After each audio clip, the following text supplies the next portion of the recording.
There we go. Okay, so this is where we were.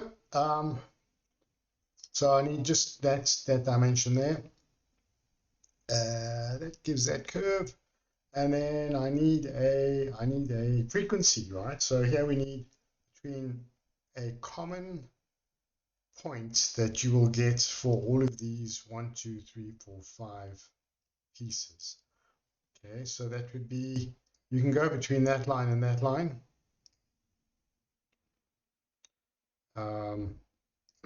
And then you just put in, there's 1, 2, 3, 4, 5, you put in a number. Where are we? Annotation. So that would be 5. And just put the number next to the feature that you are dealing with. And that would be enough to indicate that there are 5 of them. So now we've got another 1, 2, 3, 4, 5 at that point. And so we'd need another starting point from there to there. Okay, and you could just put a note in, see other feature, but I think it's clear enough. That would be fine. That would indicate that we start this sequence again at 1370 and at 0. So does that help everybody so far? Okay, let's have a look at this top view. Top view. So here we've got something a little bit more difficult because these are obviously angled. I might have to do what do you call it? A detail view, which is scaled up. But I'm going to dimension across the center line here. So I would need my virtual sharps. 1, 2, like that. Okay, so any dimension that you dimension across the center line, that implies or assumes that the center line halves the dimension. This is a very, very important point. If it doesn't halve the dimension, you have to somehow notify it. So if you've got a center line, you must dimension across that. Here you could either, first of all, let's make this clearer, make this view clearer. With fonts. Right, so now it becomes much easier to see what it is that I'm doing. That line there is a certain distance from this edge. So I just need this dimension to say how wide this object is, and then I can go from here to here. In this case, because there's nothing critical about this dimension. I mean, if it differs by a millimeter in tolerance, in fitment, that's something you can't help because of the process. So even though this line here becomes kind of a secondary datum, it's an acceptable one. If there were somehow something critical about that point relative to this datum, which quite often there is in these kinds of things, you would actually then create the dimension from the datum to here. That's what you would do. All right, but in this case, it's not important. I mean, or it's not needed. It's not necessary. There's nothing essential about it. In your project that you're doing at the moment, this might be important if that feature were added to it, because that's injection molding. You've got to be much more precise. So now I need a frequency between these, and I need what's happening here, and I need to know what that angle is. So I've kind of got a starting point already. I've got an angle in here. I can just dimension from there to there, and that's across the center line. Perfect. That's done it already. So I've got a sort of a starting point, 200 at 80 from to 200. So all of these dimensions are going back to the datums. So I've got 200 plus 80 is the x dimension, and I've got the, that's the x dimension. I've got the y dimension is 0 because we're using the center line. So I've got the positions. So this is all legitimate. So in fact, that's all I need. I can just put in radius there and a radius here. And these I would put a note in here. TYP is the standard way of doing this. And you only do it once. So what that means is whoever's looking at this says, okay, wherever I see a fillet on this feature in this position, so 1, 2, 3, 4, 5, 6, they're all radius 30. Wherever I see a radius and edge fillet on the edge in the same position, that's radius 10. And that would be the sum of what you have to do to dimension this piece. Obviously now we've got a problem with dimensioning this. That's going to be a section view, and it's a section view which I would typically take through that point, through these points, and possibly deviate into one of these and come out the other end. You want me to do that, or are you happy enough with that, with what's going on there? Something that was missing from the lesson was how to put in the position of these two outside clips. I think they would be clips. So I've got sort of a section line or a center line already, which is going through what I assume would be the center of this piece. I just need another center line here and then to dimension across it. So go to annotation, center line, should be able to choose 1, 2, there we go, let's put it in.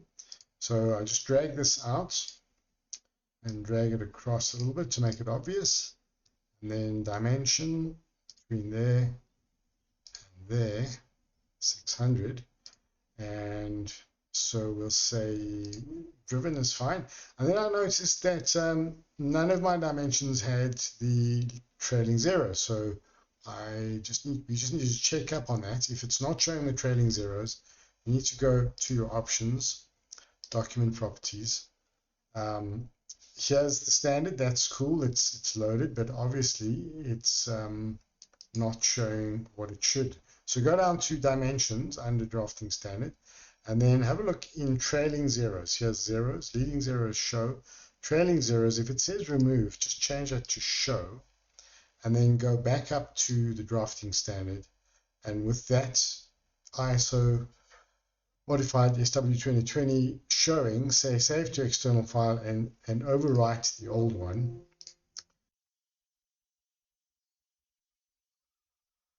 I'm re-recording this section or this little clip on the sectioning part of this the lecture because there are a few things that I need to show you that would improve your life and would make it easier to do this. So I'm going to start from putting in my section line again. So I'm going to go from outside, and here I'm going to deliberately see if I can get it to not match up with the circle, just to show you how you can get it to do it afterwards. So my line is not matching up.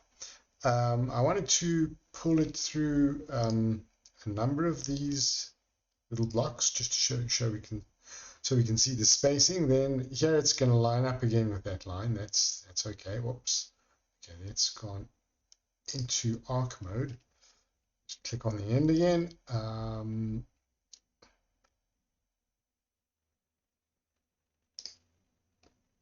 And out the other side. Right. So you can see here that this dimension is now red because it doesn't have an endpoint anymore because I took away. So I'm going to put that dimension back in.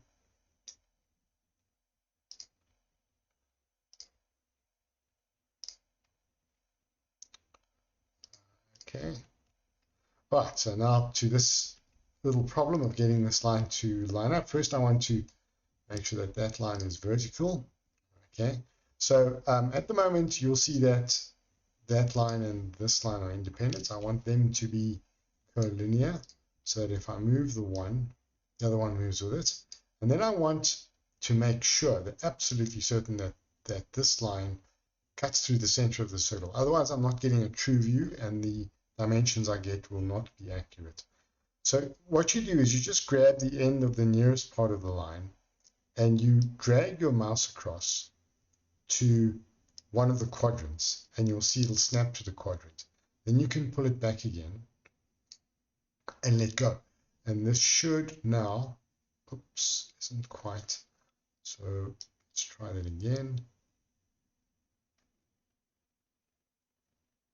Okay, as long as when you click it here, you don't drag it again, then it won't break that relationship. But now I know that that's actually established itself against that quadrant, or perhaps even against this center line. But the quadrant's probably easier. So make sure it's at the quadrant. Okay, so that's my center line, my sectioning center line. I can grab any part of that section line and get a section view. Legacy is fine. It's going to give me an upside down view. I want to flip the direction so that it's the right way. I want to slice the section so that I only get the bits that I really like. I'm going to place this. I want to pull it away, so I'm going to break alignment. And now, what I was showing you on Thursday afternoon about using different views, that is quite possible. So I'm going to just first of all scale this up. I want this nice and large, so I'm going to go 1 to 2. Okay, and this time I'm not going to break the view up. I'm going to use the whole view because I want to use this datum. This is a perfect datum to be able to dimension all sorts of things. As I mentioned on Thursday, one could dimension even these little bits at the bottom in this view. I'm going to leave that for now because I've shown you how to do it. It would just be a repeat on this side. So to move this view to a new sheet, first you have to make a new sheet. So you just click on this Add Sheet button. I've already done it, so I've got my second sheet here. Go to your feature tree and look for the section view and just click, drag it until you get this arrow which says move to sheet 2. If you drag too far, it'll give you a no entry sign, so it's just under sheet 2. And as soon as you do that, it'll pop the view into sheet 2. So two things about that. Well, actually just one main thing. You're going to have to introduce in here a page 1 of 2 and a page 2 of 2 into your title block. Probably put a division in here and put page 1 of 2, and then on sheet 2 you'll have page 2 of 2. And if you had more sheets, you'd have page 1 of 3, page 2 of 3, page 3 of 3. So let's go to sheet 2 where the entire section view is in place. Right, fits in just nicely. I'm not going to break it up at all. You can, in fact, put in your virtual sharps. It's just a matter of being a little bit patient, making sure that you selected the right line. There we go. We've got one virtual sharp. We've got 2, and we'll even use this one.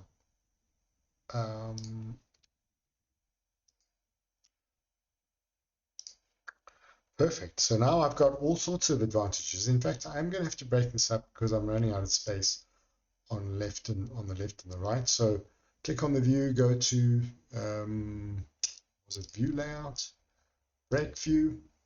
So okay, so select this, and here the break line style, I'd use this zigzag cut. Maybe a nicer one would be to use the straight cut. I sort of want it to break it maybe somewhere like that. That should be enough. That'll give me enough space on the sides to dimension. So that's good enough for now. I could maybe, just to make things very clear, go back to annotation and give us a dating feature, which is this one here. It's upright, which was so SolidWorks is very intelligent. It remembers that that's your datum and it puts the A back in. So you don't even have to worry about changing the letter. So now I can begin to dimension this after I've put in some center lines. So put in a center line mark in there, and there, that one, that one.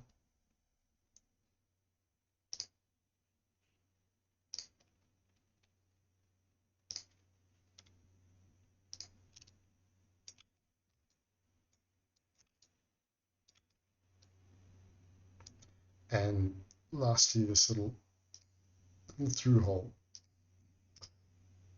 Gotcha. And then let's just pull these out.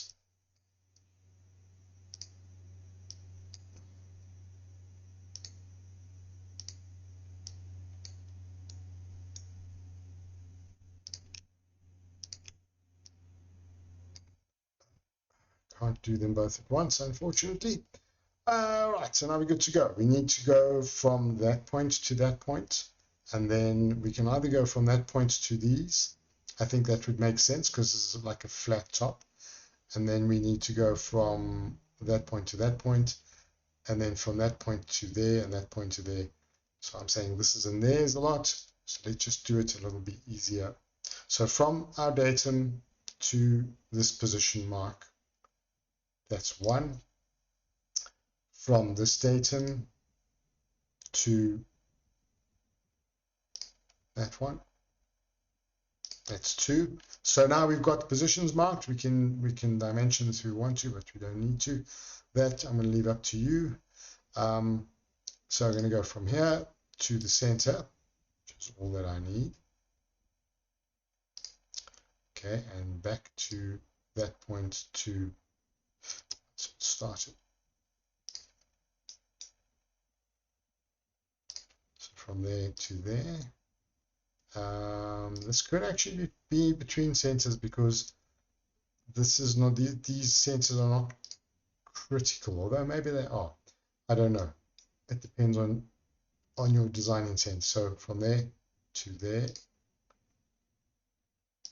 Okay, so I'm using this little point as a secondary datum, and then we're going to do another secondary datum from here to here, because this is another flat plane, which you have to view from that angle there, like 35-degree angle, to see what was going on. So it's a good idea to do your position dimensions like this. And then the last one would be an overall dimension from there. There we go. Okay, so come down beneath. That's all right. And then probably, yes. So here, I'm not sure how we're going to define this height. I think, let's see if there is a flat plane here somewhere. It doesn't seem to be, so I might have to put in another virtual sharp there. I'm not even sure if that's good, but for now, I'll just accept that this would be where you'd start, and you can go and check again on the model. It seems to be good.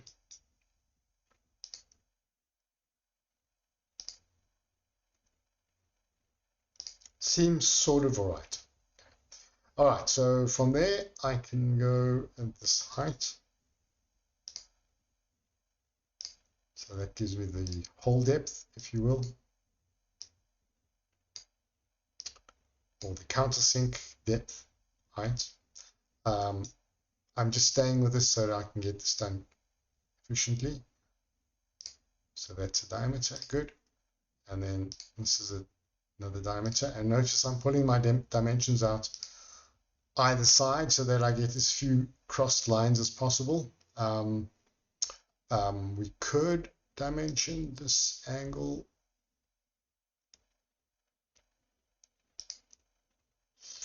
60 degrees. There we go. That's a bit better. Yes. Right. So 60 degrees is an easier dimension to understand. And so we can just move the whole view over a little bit so that it fits in. Okay. So pretty much have all of those positions. I now only need to dimension the diameter, which here is between this little line. So yeah, you've got to choose very, very carefully so that you're selecting the right thing. Let's go again.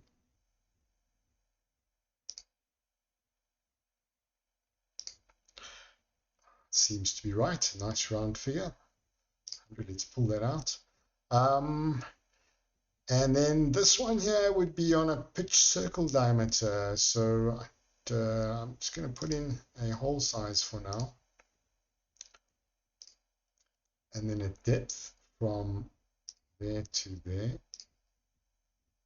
10, and then a further one from there to there. Let's see if it'll do it. Yes. Okay, so we've got the depths, and we can assume those depths work for here as well, but let's just check that. 10. Yeah, so you could actually, here you could just leave this alone because it's implied. 50, 50. So these would be kind of redundant. Take them out because they're redundant. So all the rest of this would be covered already. That's diameter 100.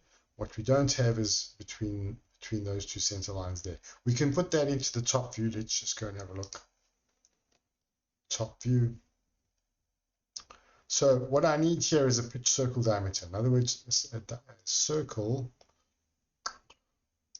which looks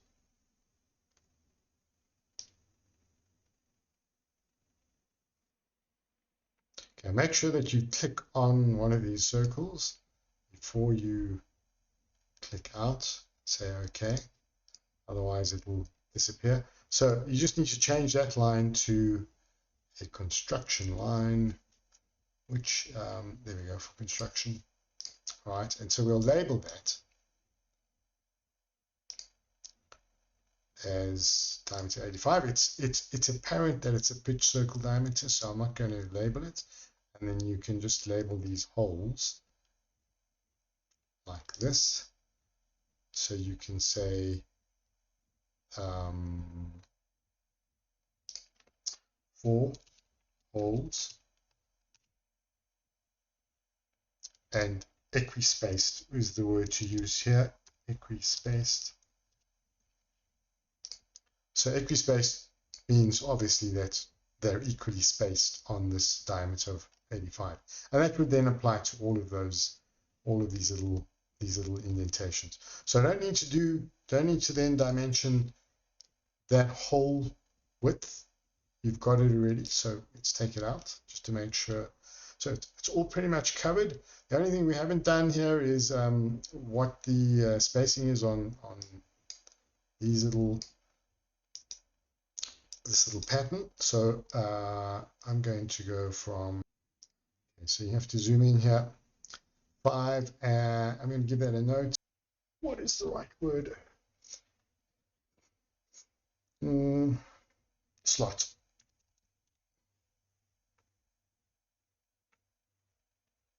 TYP. Slot TYP, and then that we can say 25. And to stop us having to dimension further than that, let's go to this little thing, just say SQ for square. So you can read that as being 25 square from the top, and then we just need a pitch. So we need to go from there to the same point here. Oops. All right, and notice I'm grouping these dimensions all on the same feature. That's so that I can see that they're related. So 25 square applies to all of these squares. The slot is typical of all of these slots. The 30 is the pitch. So you can, because they're associated, we can repeat this pattern over and over. And then the only other thing we need is a depth 2. And so one of the things that quite a few of you are doing is you're putting dimensions into details that are so small it's impossible to see. The detail needs to be large enough to see, and it needs to be, in this case, if it's a very small detail, a very large view, as I've got here. I think that about covers it, as far as I can see. Yeah. Okay, so file, drawing from parts.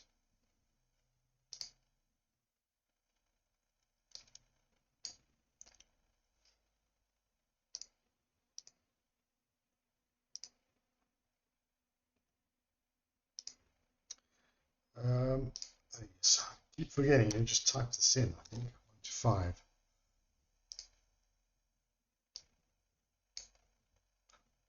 Okay, and from here, top view, right view. We don't really need that one for now. Okay, so this is obviously it's center line, so that's what we're going to put in first, as always. Annotation, we should be able to use center line. Easiest way, yes. Draw that out. You would put your center line symbols in there. I'm not going to do it now. Datums. Here you've got a problem because you've got to figure out where your split line lies. So I don't know where that lies. In the model, I would have gone back. I go back to the model. I would actually have split this face all the way around. Not split it. I would have put in a split line, which is, where is it? I think it's in Sketch. Yeah. Yeah, my saying was the top line of that face. That one there. Yeah, that was my split line.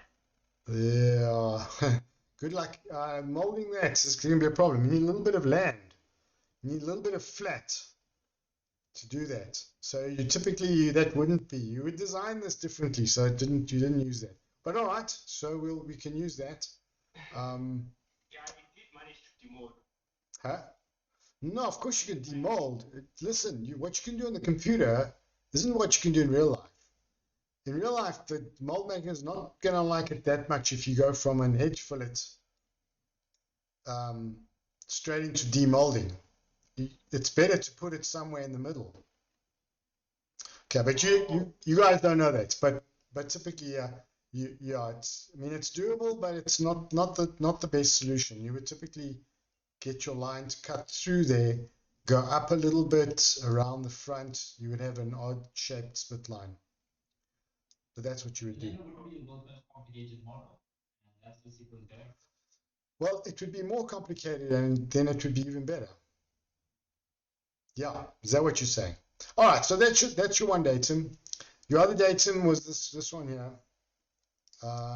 Quickly put them in. We're running out of time.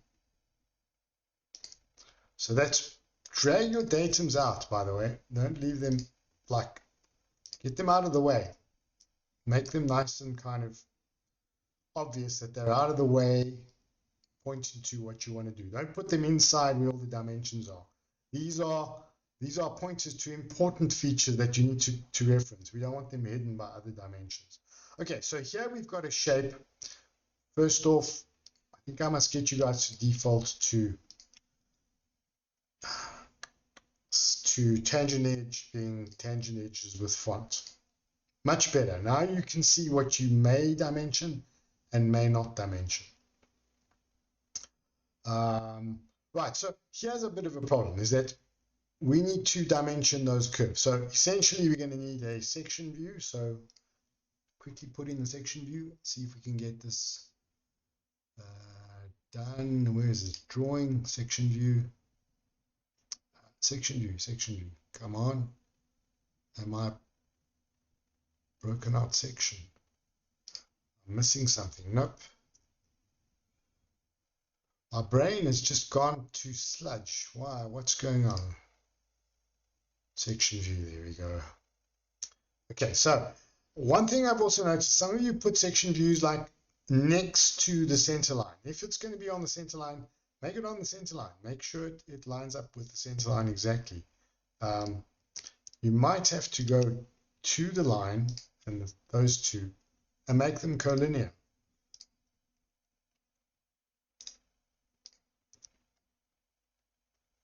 Don't know what happened there.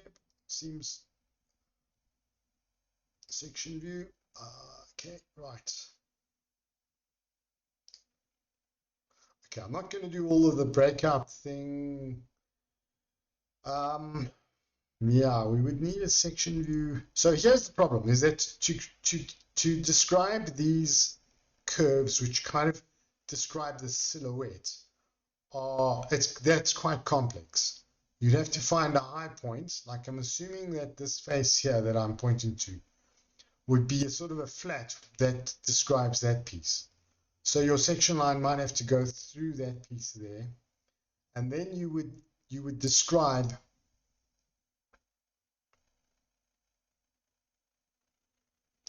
the start and the end of those curves. Okay, so Sipo, I think you really need to thin wall this, then it becomes easier. I actually managed to remodel the whole thing, and yeah, it worked out perfectly. This one is an old model. Old model, yeah. Okay, all right. So just to give you an idea, you would dimension that's position, remember position 1, and then here I'd have to make sure that I got the same position for that thing located on this drawing. So let's just put in an arbitrary.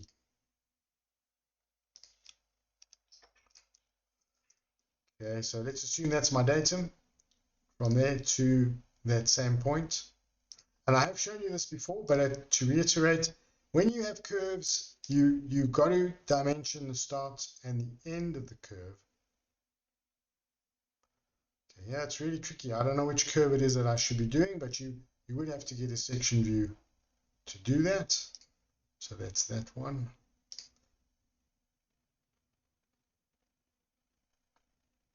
Okay, your model is making it really difficult to choose lines here.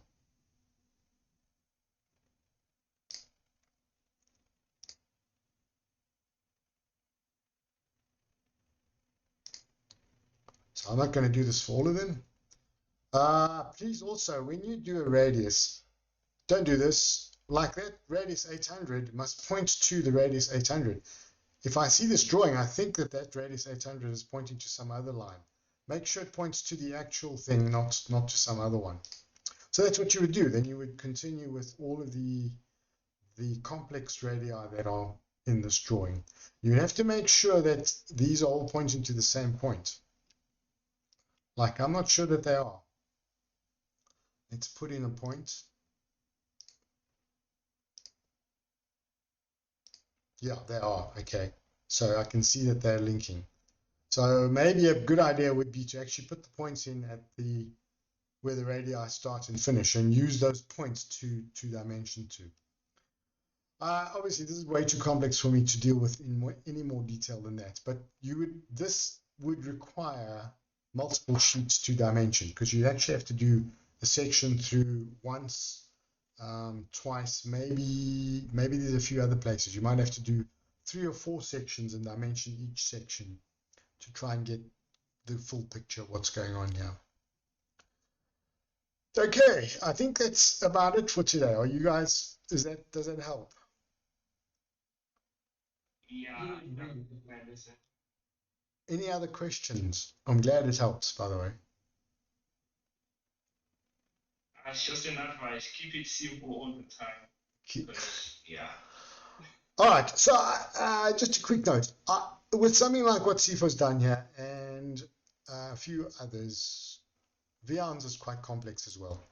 I'm not looking for you to dimension every single thing. What I'm looking for is, if you dimension something, make sure you have the datums, the center lines, the position dimensions. I mean, if I look at your drawings and I see that there are no position dimensions, it's an instant fail on that dimension. If you've got like a dimension, let's say you had these 2 dimensions removed, and you just had that, I'd say, okay, the most important part is the position dimensions, not the size.